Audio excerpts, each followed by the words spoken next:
बच्चों को माँ का प्यार ओवर ड्रामा क्यों लगता है? माँ, क्या तुम भी जब देखो सिर पर सवार रहती हो?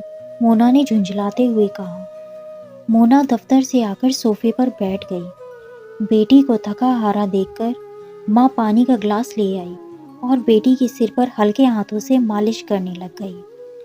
मोना ने माँ को झुंझलाते हुए कहा, क्या माँ, सारे सिर पर चिपचिप कर दी।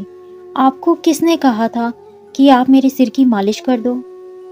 पर बेटा, तुम 2 दिन से सर दर्द की शिकायत कर रही थी। मैंने सोचा शायद तुम्हें चंपी से फर्क पड़ जाए।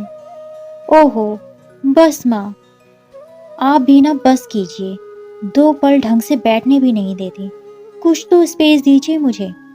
इतना कहकर मोना उठकर वहां से चली गई। माँ, गीता जी चुपचाप वहां से उठकर चली गई। अगले दिन मोना की भाभी और गीता जी की बहू सौम्या वहां आई। कुछ दिन की छुट्टी ऑफिस से लेकर वो गीता जी के पास आई।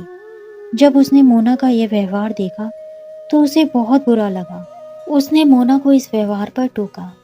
सौम्या ने अपनी सासू माँ को मोना के काम में दखल ना देने को मना किया।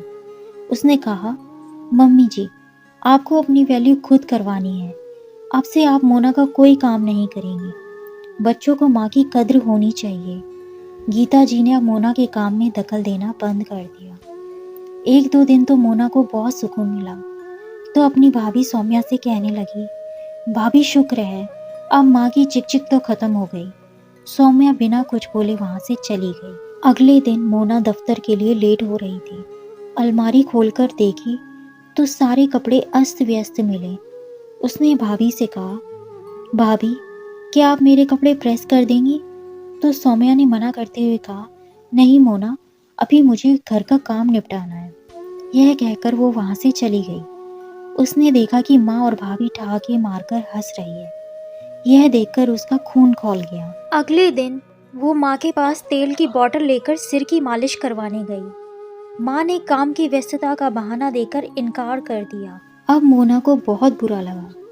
रात को बैठकर प्रेजेंटेशन तैयार करते हुए मोना को रात का 1 बज गया। हमेशा माँ उसके लिए कॉफी बनाकर लाती थी, पर आज जब न माँ और ना ही भाभी कमरे में आई तो वह फूट फूट कर रोने लगी। इस पर भाभी कमरे में आई और उसको कहा, मोना, जब माँ तुम्हारी परवाह करती थी, फिक्र करती थी, तो वह तुम्हें ड्रामा लगता था। अब जब वो तुम्हें तंग नहीं कर रही तो अब क्या परेशानी है तुम्हें? उसने फिर कहा, जो तुम्हें माँ की परवाह ओवर ड्रामेटिक लगती है वो ड्रामा नहीं बल्कि माँ का प्यार है, पर शायद तुम्हें इसकी कोई कद्र नहीं। यह सुनकर मोना को अपनी गलती महसूस हुई और वो चली गई माँ के कमरे में उनसे माफ़ी मांगने। अपने कमरे में बैठी माँ भी मोना और सौम्या की प्रतीक्षा कर रही थी। माँ ने बेटी और बहू दोनों को गले से लगा लिया। मोना किचन में चली गई और तीनों के लिए कॉफ़ी बनाकर लाई। कॉफ़ी के कप ने रिश्तों में और मिठास घोल दी। दोस्तों, दुनिया में सबसे ज़्यादा प्यार करने वाली माँ ही होती है। माँ के प्यार की कद्र करनी चाहिए।